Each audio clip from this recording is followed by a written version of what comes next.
Shalom and welcome to another episode in our series called Faith Journeys with God in the Land. Today we're at the southwest corner of the temple and we'll walk over to the southern steps.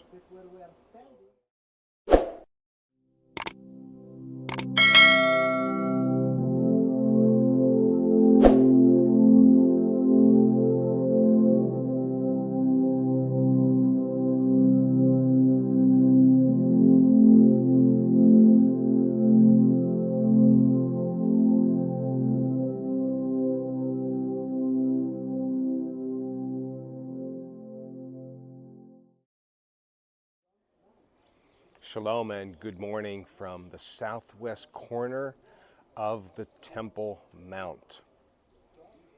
What you're looking at behind me is the very pavement that Jesus and his disciples used.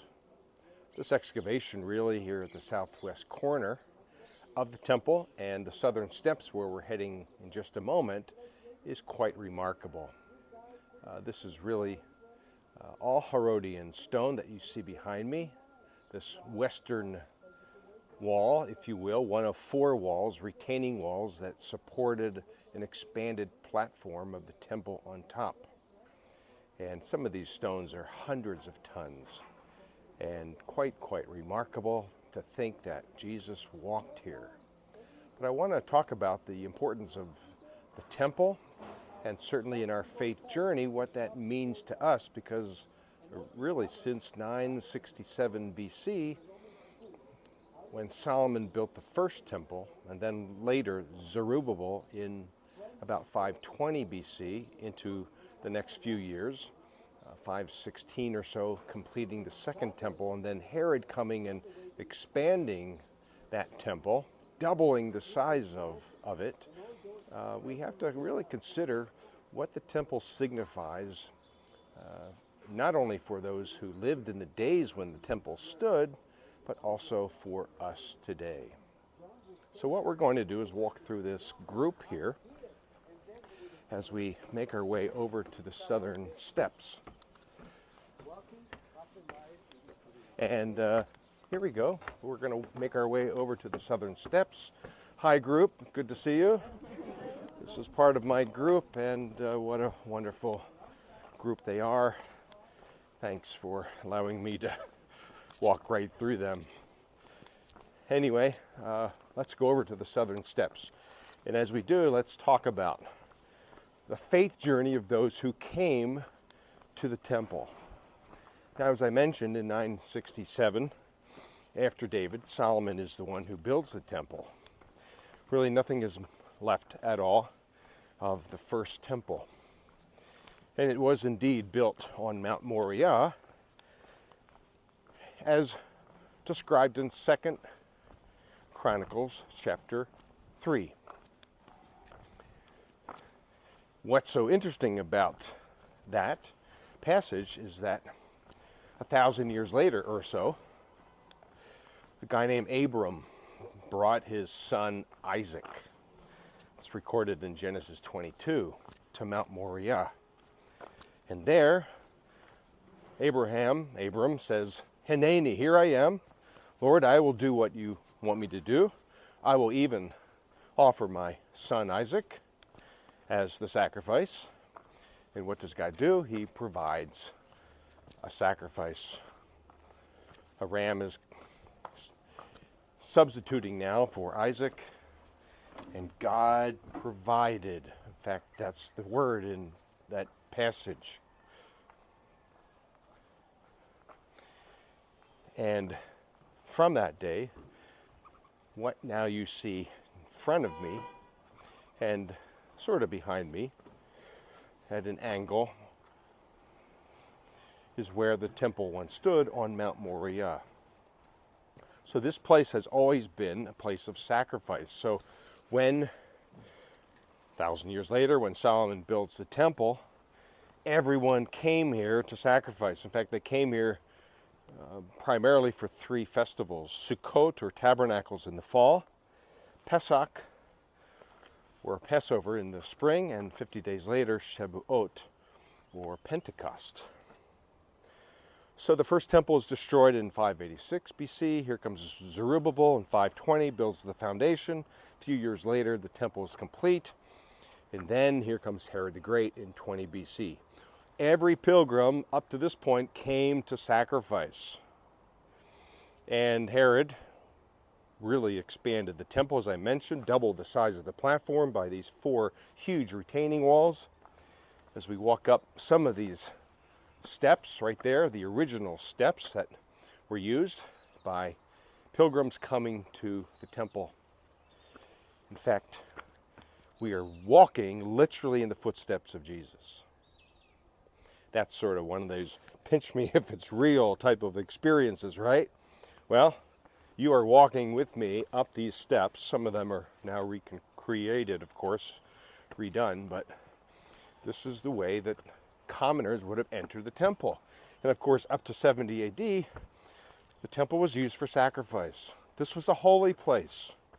In fact, we have many, many passages in the Gospels that tell us that Jesus was here, in and out of the temple. Right above us, in fact, there you can see behind me some Herodian stones still, but of course the upper levels there are from a much later time period. But when we talk about these massive stones, one time in Mark 13, towards the end of Jesus' ministry, they leave the temple and the disciples turn around and go, wow, what massive stones. They even make a comment about how huge this temple was. It was the grandest of buildings in the area. Of course, Herod spent lots of time building, his builders, of course, and then his sons and grandsons. But the temple was destroyed in 70 AD by the Romans. Now, no more sacrifice. And what the Jews then did in the diaspora, even those who still lived here in Jerusalem, is that they substituted the sacrifices with prayers. So as we look down below us, here's more of the steps of the temple that date to the time of Jesus. Many, many excavations down there in a place called the Ophel. Even ruins from the days of Nehemiah are down there. Many ritual baths. These are called mikveh or mikvot in Hebrew, plural. And looking down towards the city of David. So what does this temple mean for us? It's still, at least the retaining walls are here. On top, of course, is the Dome of the Rock, a Muslim holy site, completed in 692 BC, AD. But the temple for us, in contrast to those thousands upon millions, perhaps over the centuries, who came not only to sacrifice in the first temple, but they came to sacrifice during the second temple period up until 70 AD when it was destroyed. Now I think our lesson that we can learn from this and extract from all these massive stones that are still standing here at the southern end, at the southern steps. Perhaps the lesson is this. Whereas God invited Israelites, Jews, to come with sacrifice, I'm reminded of what the prophet Samuel said back in the days of the Old Testament, in that what is more important than sacrifice in our faith journey is obedience. Obedience. Obedience to the commands of God. And that was exactly what Jesus was teaching. He taught the Torah as a way of life. He taught his kingdom principles as a way of life. And we are invited now, as kingdom citizens, to be humble in our approach to walking a life of obedience with him. So I hope that in one way we can still stand impressed with how large these stones are, but even more than that, I hope that we together are impressed with what God invites us to do. That is to walk a life of obedience. Of course, the temple is no longer in use now since 70 AD. Will there be a third temple built here? Again, that's a question for perhaps theologians. But our focus is on walking our faith journey with God with an obedient heart, in tune with what God wants for us. We are to walk in the right ways and strive to please Him. So one more look at this southern wall. There's the Mount of Olives.